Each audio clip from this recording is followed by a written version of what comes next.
Hello everyone, आज है 30 of the मई 2024 और जैसा कि आपको पता है हम डेली द हिंदू और उसके साथ साथ जितने भी इंपॉर्टेंट न्यूज़पेपर्स होते हैं उनके वो आर्टिकल्स जो हमारे एग्जाम के पॉइंट ऑफ व्यू से कहीं ना कहीं इंपॉर्टेंट होते हैं, जो हमारे स्टैटिक जीके को लिंक करते हैं, उन सभी को हम पढ़ने की कोशिश करते हैं। तो चलिए स्टार्ट करते हैं। आज कौन सा डे है? 30 ऑफ द मई। और जैसा कि आपको पता है कि हम जिस दिन जो डे होता है उस डे को भी साथ में पढ़ते हुए चलते हैं। तो अगर मैं आज की बात करूं तो आज ऐसा खास दिन नहीं है। वैसे देखा जाए तो इंटरनेशनल पोटैटो डे है। आपको पता होना चाहिए पोटैटो कहाँ से आया था, तो पुर्तगीज लेकर आए थे सबसे पहले ना, उन्होंने कल्टीवेशन स्टार्ट किया होता है। लेकिन उसके अलावा अगर हम देखें इंडिया के पॉइंट ऑफ व्यू से, एग्जाम के पॉइंट ऑफ व्यू से, तो याद रखना आज क्या है? Goa statehood day. मतलब क्या हुआ था, ये इंपॉर्टेंट क्यों है समझना। अब आप कहोगे कि सर हर स्टेट का डे याद करना पड़ेगा? नहीं, गोवा का क्यों इंपॉर्टेंट है उसके लिए थोड़ी सी हिस्टोरिकल हमें इसको बारे में पता होना चाहिए। इसका देखो होता क्या है। सबसे पहले अगर आपसे पूछे हु डिस्कवर्ड इंडिया, तो आप कहोगे कि sir Vasco D gamma discovered India या वास्को डी गामा डिस्कवर्ड सी रूट टू इंडिया। और वो क्यों आए थे? मसालों के लिए, स्पाइसेस के लिए।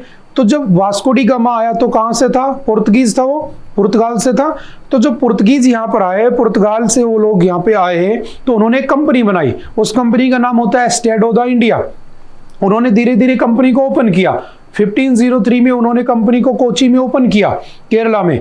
फिर जाकर धीरे धीरे उन्होंने क्या किया, जो गोवा स्टेट था उस गोवा स्टेट को इन्होंने क्या किया, कैप्चर कर लिया। और गोवा को कब कैप्चर किया गया था? तो गोवा वाज कैप्चर्ड इन 1510। और गोवा को कैप्चर जब किया गया 1510 में, तो किसकी हेल्प से किया? तो इन्होंने विजयनगर एम्पायर होता था एक उस समय, उस विजयनगर एम्पायर की हेल्प से क्या किया, 1510 में इन्होंने गोवा को कैप्चर कर लिया। बाद में इसी गोवा को इन्होंने क्या किया, आगे चलकर 1530 में अपना क्या बना लिया, गोवा को हेडक्वार्टर बना लिया। ठीक है, तो इनका 1530 से लेकर 1961 तक, याद रखना जो पुर्तगीज थे इनका 1530 से लेकर 1961 तक गोवा क्या रहा, हेडक्वार्टर। आपसे पूछेगा who arrived first in India, तो कौन आता है? पुर्तगीज।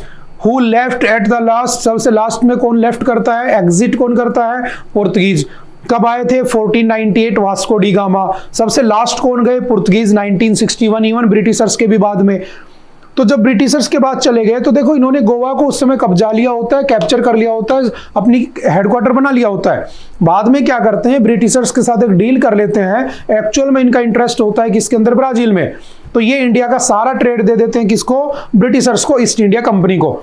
और इनकी एक राजकुमारी होती है कैथरीन, उसकी शादी कर देते हैं ब्रिटेन के प्रिंस के साथ। और जब ब्रिटेन के प्रिंस के साथ शादी हो जाती है तो ये क्या करते हैं, भारत का पूरा ट्रेड दे देते हैं किसको? ब्रिटिशर्स को। इवन जो आपका बॉम्बे है, बॉम्बे जो सिटी है वो ऑल्सो किस में दिया गया होता है? डोवरी में, यानी कि दहेज में दिया गया होता है। और ये अपना सारा ट्रेड शिफ्ट कर लेते हैं कहां पे? ब्राजील में। उसके बाद 1961 तक ये लोग उसको कैप्चर करके रखते हैं गोवा को। फिर हमारी इंडियन आर्मी एक ऑपरेशन करती है, शायद आपने पढ़ा भी होगा, ऑपरेशन विजय। उस ऑपरेशन विजय को किया जाता है 1961।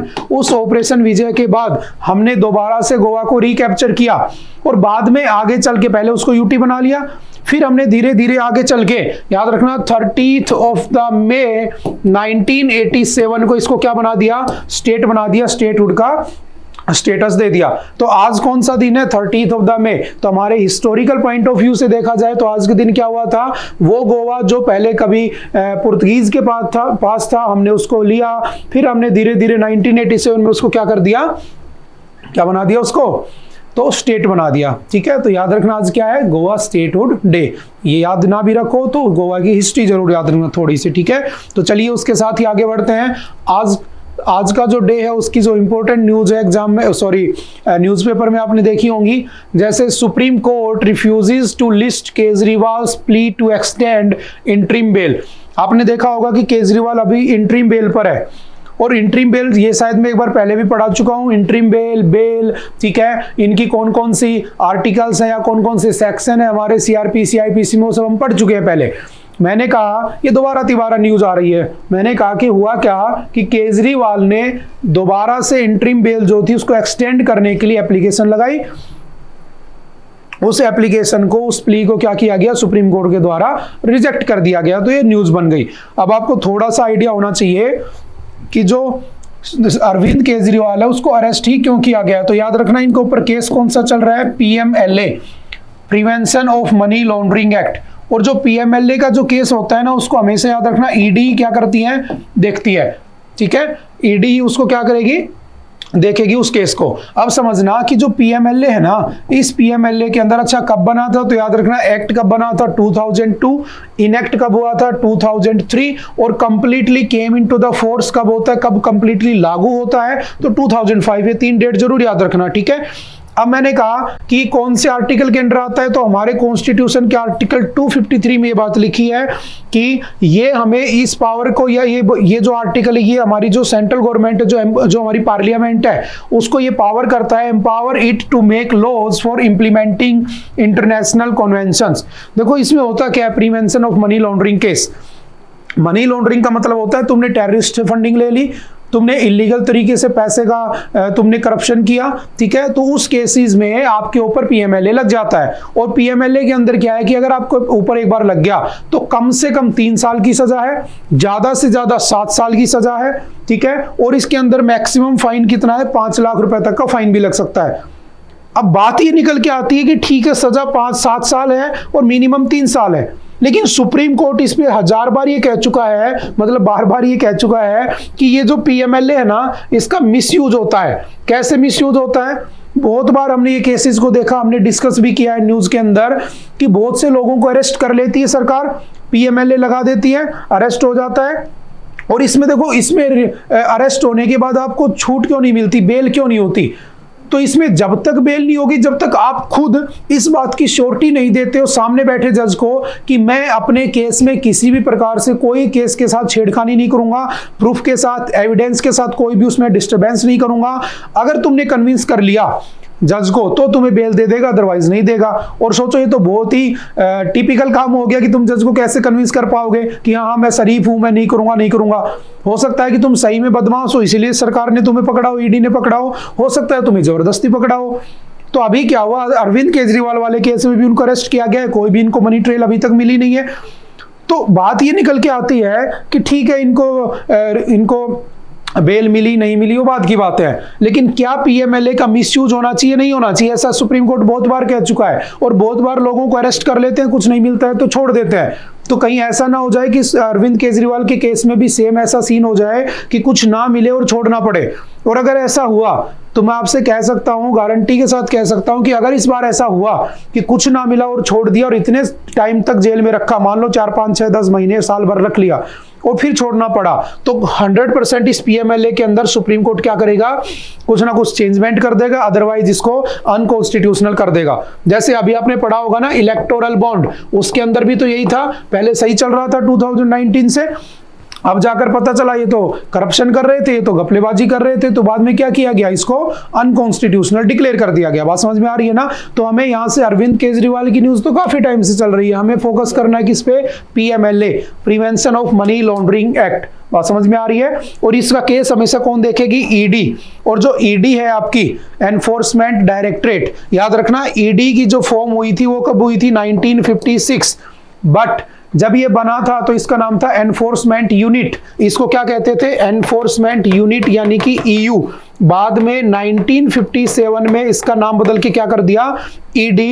ठीक है, बात समझ में आ रही है। आपसे पूछे कि इसका हेडक्वार्टर कहाँ पे है, तो न्यू दिल्ली में इसका हेडक्वार्टर बना हुआ है। तो इससे रिलेटेड कुछ बातें याद रखना कि मैक्सिमम मिनिमम क्या सजा होती है, पनिशमेंट होती है, क्या उसमें है, ठीक है, कौन से आर्टिकल के अंडर काम करता है, कब आया था, कब इनेक्ट हुआ था, कब फोर्स में आता है। ठीक है, तो 2-4 बातें याद रखना। और अभी जैसे अरविंद केजरीवाल लीकर केस के अंदर फंसे हुए हैं, ये सब आप जानते हो, पहले हमने पढ़ चुके हैं इसके बारे में।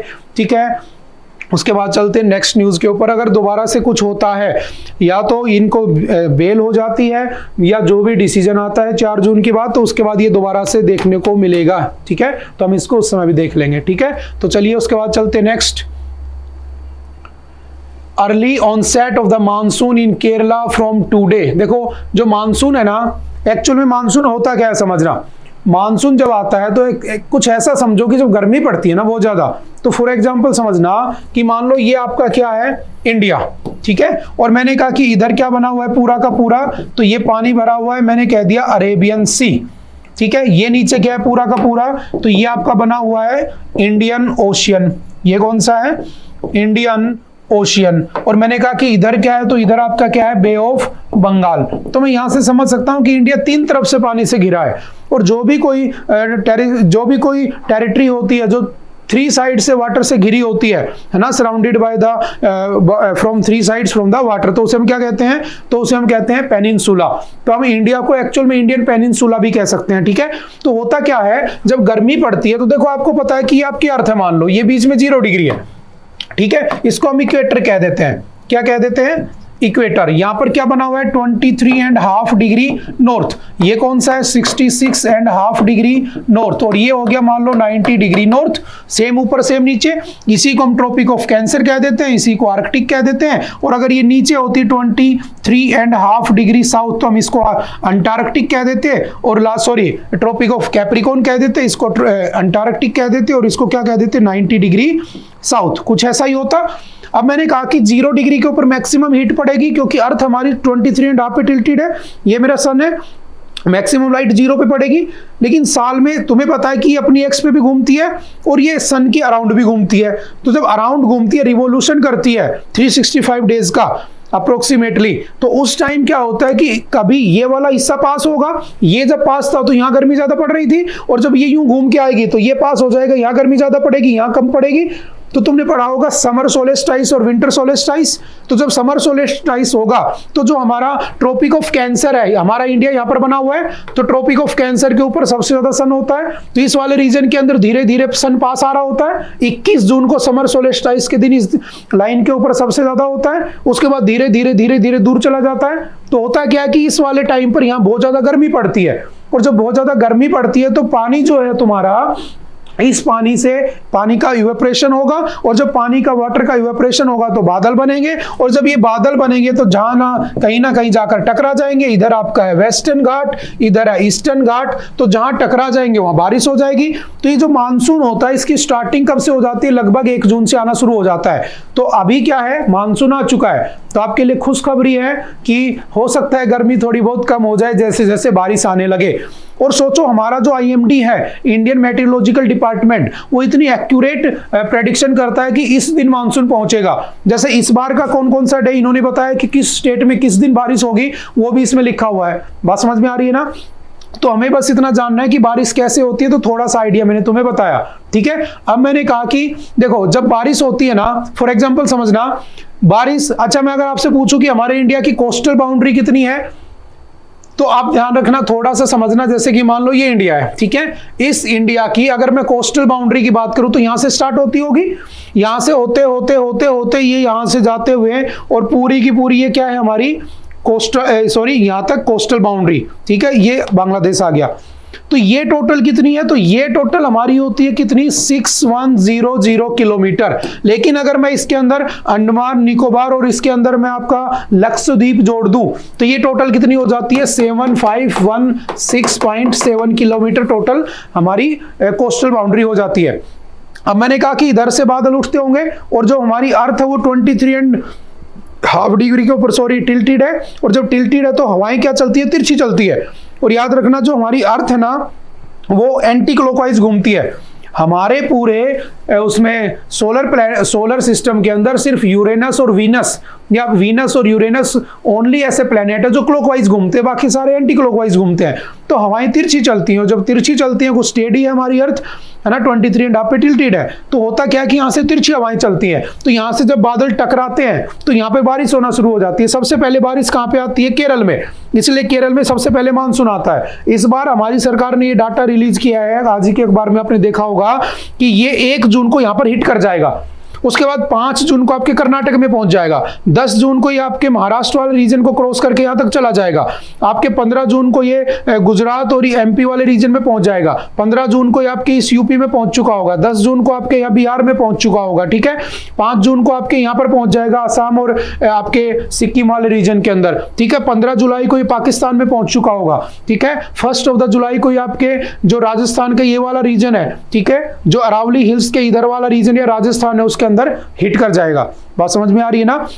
ये सारा एक्यूरेट डाटा कौन देता है? आईएमडी। आईएमडी का मतलब क्या होता है? इंडियन मेटीरियोलॉजिकल डिपार्टमेंट, जो कि कब बना होता है? 1875, जिसका हेडक्वार्टर कहां पे है? तो न्यू दिल्ली के अंदर बना हुआ है। इसका काम ही ये है कि वेदर फोरकास्ट करना, साइक्लिंग जो साइक्लोन वगैरह फॉर्मेशन होती है उनका फोरकास्ट करना, और ये सब काम करता है। बात समझ में आ रही है ना?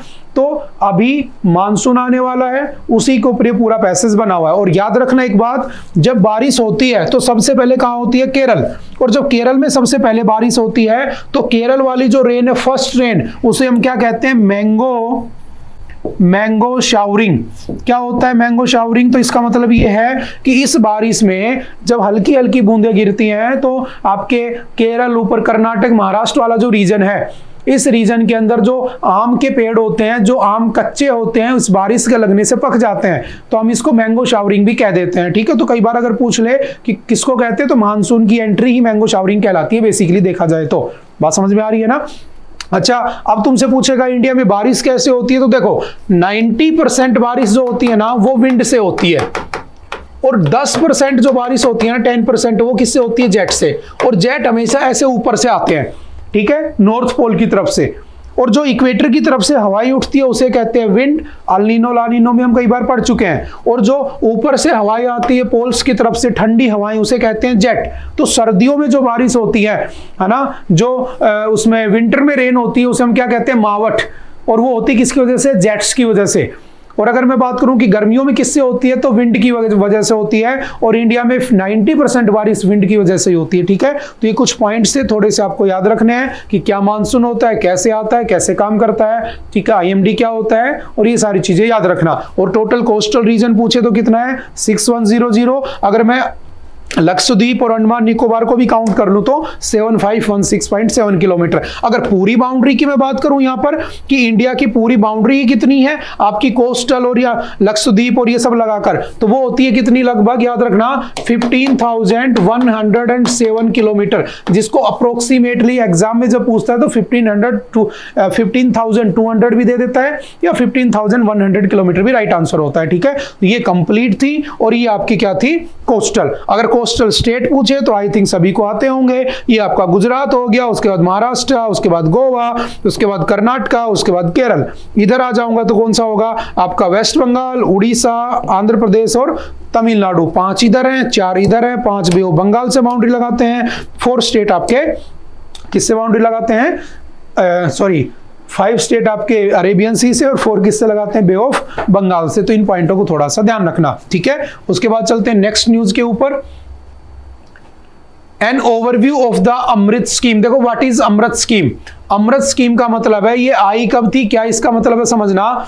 The Amrut Atal mission for rejuvenation and the urban transformation scheme was a flagship programme launched by the NDA 1 government in 2015। कब आई थी ये स्कीम? 2015। कौन सी मिनिस्ट्री के अंडर है? तो याद रखना ministry of urban affairs and development. आपसे पूछेगा कि इसका नाम क्या है, तो याद रखना Atal mission for the rejuvenation and the urban transformation, that is Amrut mission. ठीक है, आपसे पूछेगा पहले इसका क्या नाम था, तो पहले इसका नाम था Jawaharlal Nehru national urban renewal mission. अब इसका नाम करके अमृत कर दिया गया, ये बात भी ध्यान रखना। आपसे पूछेगा क्या काम होता है इसमें, तो वाटर सप्लाई है ना, आपने सुना होगा टैप वाटर है ना, हर घर में टैप वाटर पहुंचाएंगे। ठीक है, सीवरेज लाइन जो होंगी उनको ठीक करेंगे, जैसे आजकल रोबोट आ चुके हैं, नमस्ते स्कीम हम पढ़ चुके हैं। ठीक है, स्टॉर्म वाटर ड्रेन्स, जैसे कि बारिश वगैरह का पानी आता है उसको कैसे इकट्ठा किया जाए, कैसे उसको पर्पज से उसको यूज किया जाए, है ना, ये सारे काम कौन करेगा? अमृत मिशन।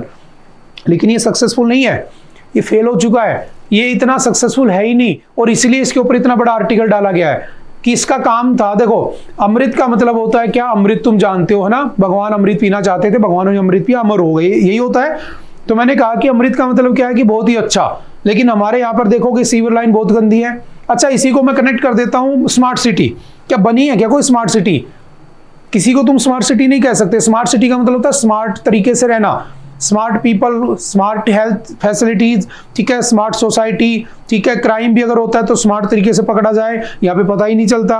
बात समझ में आ रही है ना। तो जैसे स्मार्ट सिटी एक फेल्ड प्रोग्राम होता है ना, सेम ऐसे अमृत भी फेल होती नजर आ रही है, बस वही इसके अंदर बताया गया। बात समझ में आ रही है। जब आपको इसको पढ़ोगे तो यही सब इसमें लिखा हुआ है कि जब इसको चलाया गया था तो उसमें बताया गया था कि 2047 तक हमारी 36% जो पॉपुलेशन है वो सिटीज में रहेगी। ठीक है, उसके बाद नेक्स्ट 15 ईयर के अंदर जो अमृत मिशन आई है उसके बाद ये 2015 और ये सब लिखा हुआ है। क्या है अमृत स्कीम, तो मैं समझा चुका हूं कि with respect to water mobility, pollution नहीं होना चाहिए स्टेट में या शहर के अंदर। ठीक है, इसके अंदर 500 सिटीज को कवर किया गया, लेकिन ये एक तरीके से फेल नजर आ रही है। ठीक है, तो इसके बारे में 2-4 बातें इसमें लिखी हुई है, इसको जस्ट एक बार पढ़ लेना। बात समझ में आ रही है ना। तो कौन सी स्कीम है, अमृत। ठीक है, जैसे इसमें लिखा हुआ है इसके पर्पज क्या थे, to ensure that every household had access to a tap with assured supply of water and a sewerage connection.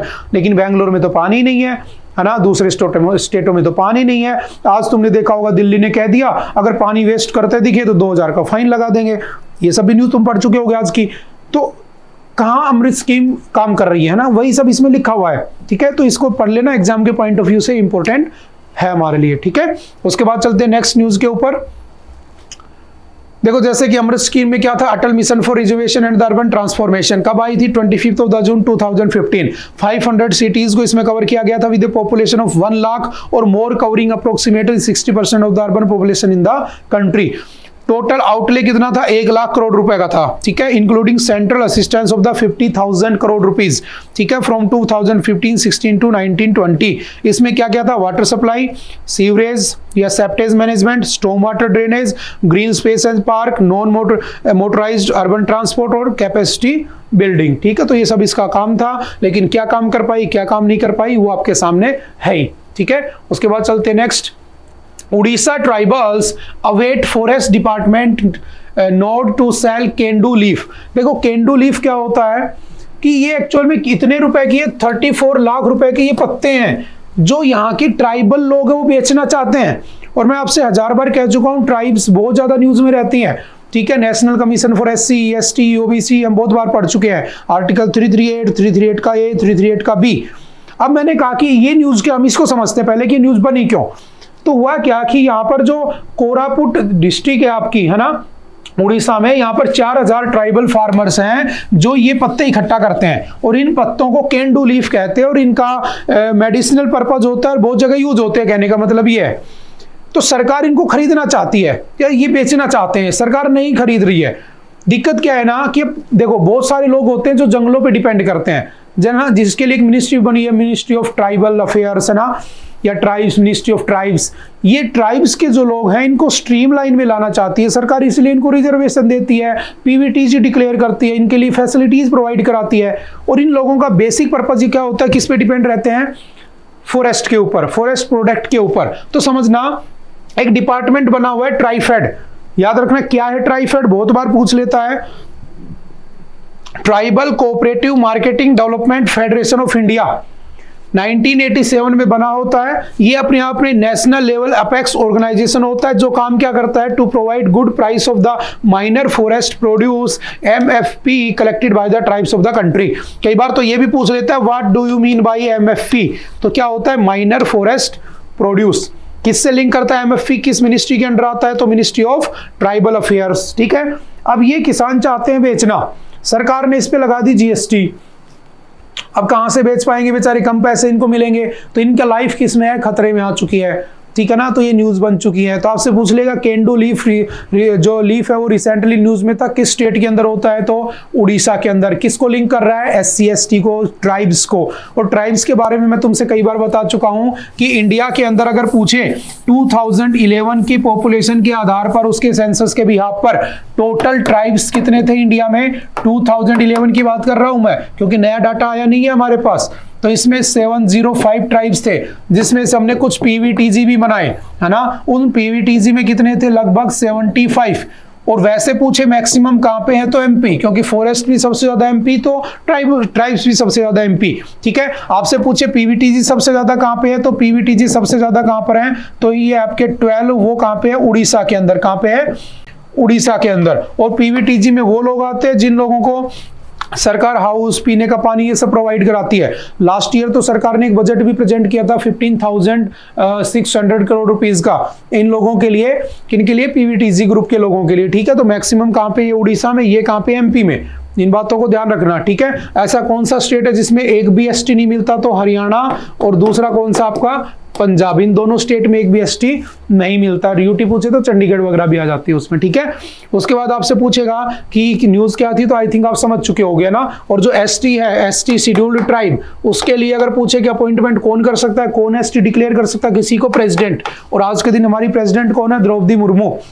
वो भी क्या है, एक ट्राइबल वुमेन है। कौन से ट्राइब से, संथाल ट्राइब से, ठीक है। और ट्राइब में बार बार कह चुका हूं, कुकी, मैथई, ठीक है। उसके साथ साथ आपकी जितनी भी न्यूज बनी हुई है सारी घुमा फिरा के ट्राइब्स पे आ जाती है। सोनम वांगचुक एटीएमएम में जाना चाहता है। शेड्यूल नंबर 6 जो कि आसाम, त्रिपुरा, मेघालय और मिजोरम जो है, इनके स्टेट में ट्राइब्स को प्रोटेक्शन देता है, उनके कल्चरल प्रोटेक्शन देता है, ठीक है, प्रोटेक्शन देता है। तो उन सब की बातें करता है। तो मोस्टली ट्राइब्स न्यूज में रहती हैं। प्लीज इसको अच्छे से पढ़ लेना, ट्राइब्स वाली न्यूज को, ठीक है।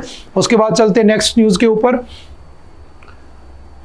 जैसे कि dedicated to welfare of kendu leaf pluckers and the workers, एक वो भी बना हुआ है उड़ीसा के अंदर, बीजू पटनायक के नाम से।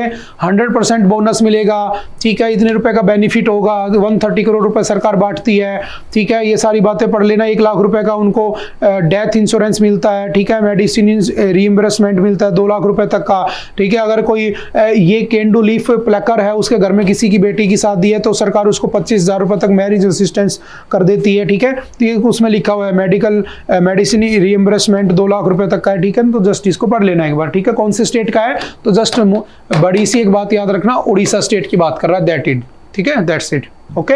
उसके बाद चलते next, curb illegal sand mining in the Sharavati river. देखो शारावती रिवर कहां पे है, कर्नाटका, और शारावती रिवर के अंदर इलीगल माइनिंग हो रही है।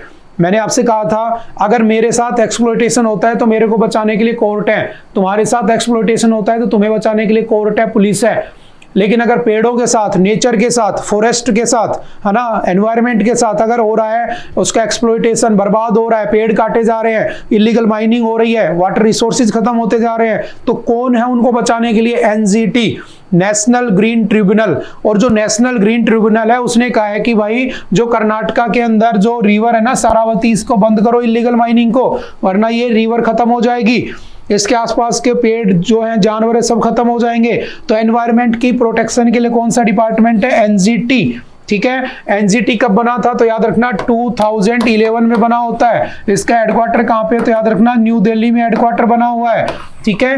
कब बना था, 2011 में। एक्ट आया था 2010 में। आपसे पूछेगा शरावती रिवर के बारे में, तो 2 बातें याद रखना, कर्नाटका में बहती है, अरेबियन सी की तरफ जाती है, ठीक है। ट्रिब्यूटरीज कौन कौन सी है इसकी, तो याद रखना नंदी होल, हरदीरावती, ठीक है, मवीना होल, हिलकुंजी, येन्ने होल, हुरली होल और नगोड़ी होल, ये सब क्या है इसकी ट्रिब्यूटरीज हैं, ठीक है। तो थोड़ा सा ध्यान रखना, ट्रिब्यूटरीज वो होती हैं जो किसी रिवर को के अंदर मिलती हो या उससे ओरिजिनेट होती हो, ठीक है। जैसे गंगा रिवर की लगभग मेजर ट्रिब्यूटरीज की बात करें तो 18 मेजर ट्रिब्यूटरीज है, ठीक है, ट्रिब्यूटरीज है, समझना। अगर मैं बात करूं रिवर्स की, तो हमारे इंडिया में हजारों रिवर्स है ओनली। अगर मैं एमपी की बात करूं ना, तो एमपी मध्य प्रदेश के अंदर 250 प्लस रिवर्स फ्लो करती है। तो जो रिवर न्यूज में होती है उसी को पढ़ना होता है, अदरवाइज तो हजारों रिवर्स बहती है यहाँ पे, ठीक है। तो इसको थोड़ा सा याद रखना, एनजीटी न्यूज में आ चुका है दोबारा से। उसके बाद चलते next, north Korea sends over 200 balloons filled with the trash. देखो नॉर्थ कोरिया ने क्या किया, आप जानते हो, किम जोंग, इसने क्या किया भाई ने, 200 के लगभग बैलून भरे कचरे से और फेंक दिए किसकी तरफ, साउथ कोरिया की तरफ। और वो साउथ कोरिया में जाकर जगह जगह गिर गए और वहां पर जाकर जगह जगह कचरा हो गया। तो ये भी एक न्यूज बन गई। तो याद रखना, इधर है चाइना, ये है नॉर्थ कोरिया, ये है साउथ कोरिया। और नॉर्थ कोरिया की कैपिटल क्या है, प्योंगयांग। क्या है, प्योंगयांग। अगर पूछे साउथ कोरिया की कैपिटल, तो चलो मुझे कमेंट करके बताना कि what is the capital of south Korea, ठीक है। न्यूज में भी रहती है, तुमने सुना भी होगा बहुत बार, ठीक है। एस से ही नाम होता है, एस, ठीक है। इधर कौन सा है, येलो सी है, और इधर कौन सा है आपका, पैसिफिक ओशियन है, ठीक है। तो मैं ये कह सकता हूं कि इस येलो सी के बगल में क्या है, north Korea, south Korea. Location याद रखना, न्यूज याद रखना। और इन दोनों के बीच में काफी टाइम से क्या रहता है, लड़ाई दंगे रहते हैं। देखो जैसे साउथ कोरिया है, साउथ कोरिया के पास खुद की आर्मी नहीं है, ये यूएसए की आर्मी का यूज करता है, अब इधर कौन बैठा है, तानाशाह बैठा है, डिक्टेटर बैठा है, पता नहीं कब अटैक कर दे। तो इसने कुछ दिन पहले क्या किया था कि जो आपका यूएसए है उस यूएसए के साथ एक डील की थी, यूएसए और साउथ कोरिया की एक डील हुई थी जिसे हम क्या कहते हैं, वाशिंगटन डिक्लेरेशन। वाशिंगटन डिक्लेरेशन क्यों कह रहा हूं मैं ऐसा, क्योंकि अभी इन्होंने कुछ गुब्बारे फेंके, कल को बम फेंक देंगे, है ना, तो लड़ाई भी हो सकती है। तो आपको पता होना चाहिए कि इनके बीच में, क्योंकि हर जगह तो लोग लड़ते रहते हैं आजकल, तो यहाँ पर क्या है कि इस बॉर्डर के ऊपर जो आर्मी है वो यूएसए की हेल्प से रखता है, वो हथियार सब यूएसए की हेल्प से रखता है।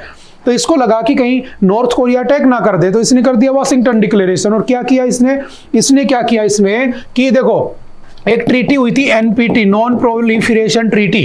क्या नाम था उसका, नॉन प्रोलिफरेशन ट्रीटी। और नॉन प्रोलिफरेशन ट्रीटी के अंदर क्या हुआ था कि हमने ये कहा था कि उसमें लगभग मैक्सिमम हर कंट्री ने साइन कर लिया था। याद रखना, इंडिया, इजराइल, ठीक है, पाकिस्तान और साउथ सुडान ये उसके पार्ट नहीं है, बाकी लगभग सबने साइन कर लिया था। 1 जुलाई 1968 को हुई थी कि हम कभी भी न्यूक्लियर वेपन्स का यूज नहीं करेंगे किसी भी लड़ाई में, कभी भी। हमने उसको साइन नहीं किया, हमने कहा कि अगर किसी ने हम पे किया तो हम कर देंगे।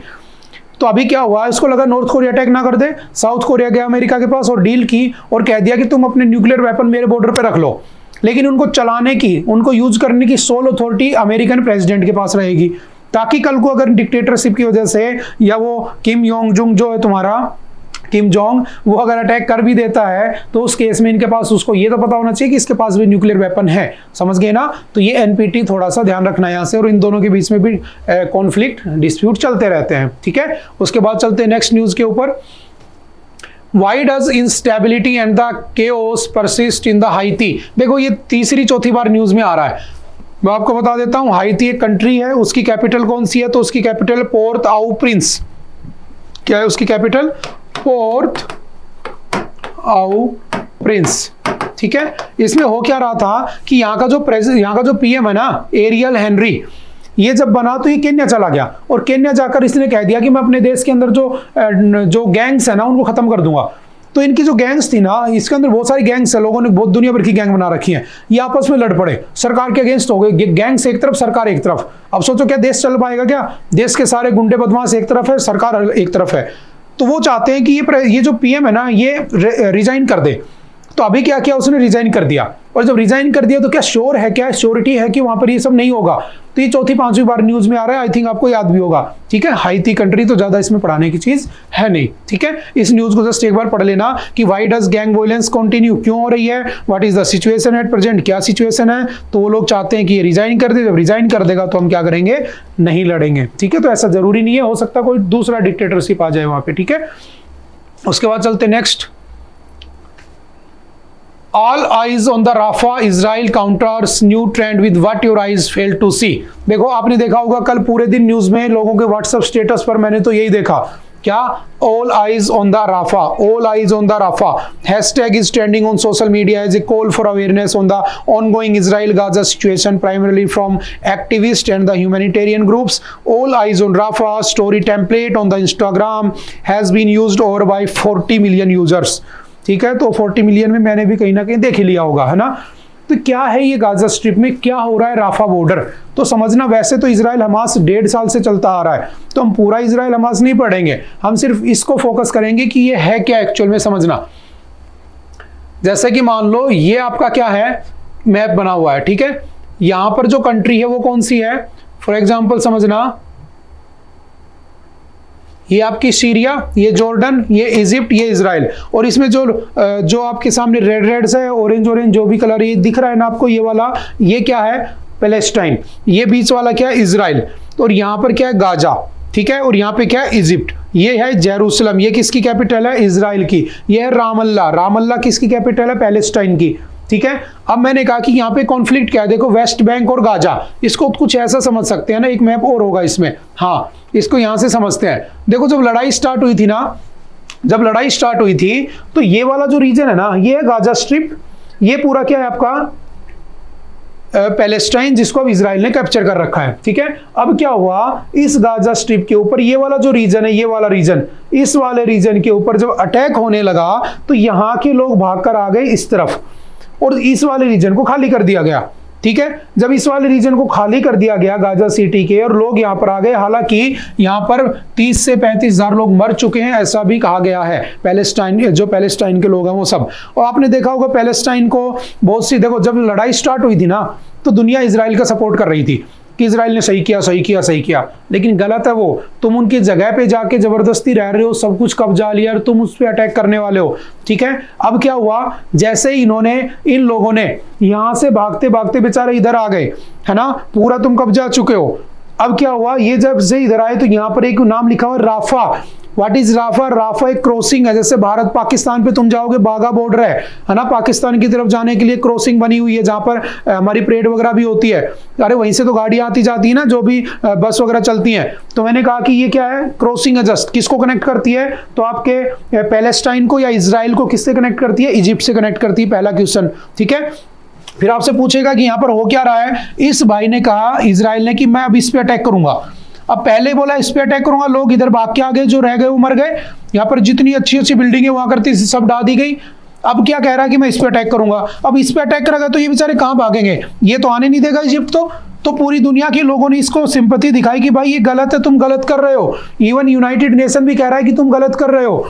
बात समझ में आ रही है ना? तो राफा बॉर्डर इस वजह से न्यूज में आ रहा है। बात समझ में आ गई ना? राफा क्रॉसिंग कह दो चाहे राफा बॉर्डर कह दो, इसको आई थिंक बात समझ में आ गई होगी। तो सिंपल सा याद रखना किस किस के बीच में है, आपके पैलेस्टाइन और इजिप्ट के बीच में। और जो पैलेस्टाइन है उसको याद रखना कि जो आपका यूनाइटेड नेशन है ना, उस यूनाइटेड नेशन में 193 मेंबर है, उनमें से +2 भी है। 2 क्या है? तो 2 ऑब्जर्वर है। उस ऑब्जर्वर में एक पैलेस्टाइन है और एक आपका वेटिकन सिटी है। और वेटिकन सिटी दुनिया का सबसे छोटा देश, याद रखना। रोम एक सिटी के अंदर बना हुआ है, इटली की कैपिटल में, है ना।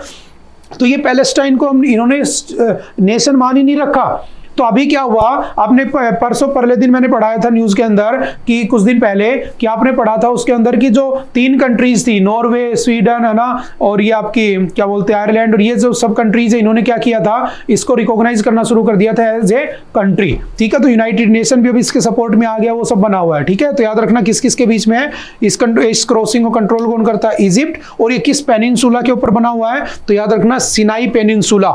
सिनाई पेनिनसुला किसके अंदर है? किसको कहते हैं? इजिप्ट।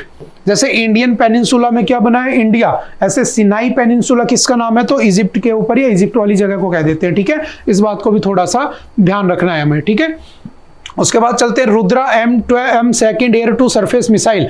ये जो है DRDO, defence research and development organisation, कब बना होता है? 1958, ठीक है। इस DRDO का हेडक्वार्टर कहाँ पे है? तो न्यू दिल्ली के अंदर, ठीक है। इसके हेड कौन है? SV कामत। इन्होंने क्या किया अभी रिसेंटली, एक नया फ्लाइट टेस्ट किया जिसका नाम क्या है? Rudra M second. तो इसको बस नाम से याद रखना। जितने भी डिफेंस के वेपन होते हैं वो सारे कौन बनाता है? DRDO बनाता है। और हम ये DRDO की क्लास में पढ़ भी चुके हैं, ठीक है। तो हम इसको इतना नहीं देखेंगे। हाँ, इसने करंट में क्या किया उसको जाकर आपके DRDO के हैंडआउट में कॉपी पेस्ट कर लेना कि रिसेंटली ये हुआ है DRDO के साथ, जो एग्जाम में आएगा तो हमें याद रहेगा, ठीक है। उसके बाद चलते नेक्स्ट, व्हाट्स चाइना पांडा पॉलिसी। देखो पांडा पॉलिसी क्या है, चाइना क्या करता है, सब जो देश है ना उनको एक एक पांडा दे देता है, 2-2 4-4 पांडा गिफ्ट में, और कह देता है पांडा ले जाओ। वो लोग पांडा ले आते हैं, और ये पांडा जो है चाइनीज रीजन में ही रहता है और कहीं मिलता नहीं है। और ग्रेट यानी कि बहुत बड़े साइज का पांडा होता है। दुनिया भर में मान लो भारत में ले आए, जयपुर में लगा दें यहाँ पे, तो पूरे भारत के लोग पांडा देखने आ जाएंगे। तो इकोनॉमी बूस्ट कर गई, लोगों की जेब से पैसा निकल गया ना, तुम्हारे पास आ गया, सरकार के पास। तो इकोनॉमी बूस्ट करने के लिए पांडे दे देता है, और पांडों से गिफ्ट लेता है। फिर ये मतलब सरकार से $1 मिलियन पर ईयर तक के गिफ्ट ले लेता है, फीस ले लेता है। और ये कहा गया क्या है, ये जो चाइना है उसकी पांडा पॉलिसी है, पांडा डिप्लोमेसी। क्या करता है उससे, तो giant pandas are native to central China, particularly कौन सी रिवर पर? यांगटे रिवर पर। और ये जो यांगटे रिवर है ये उसमें येलो सी में गिरती है, जो अभी हमने थोड़ी देर पहले पढ़ा था।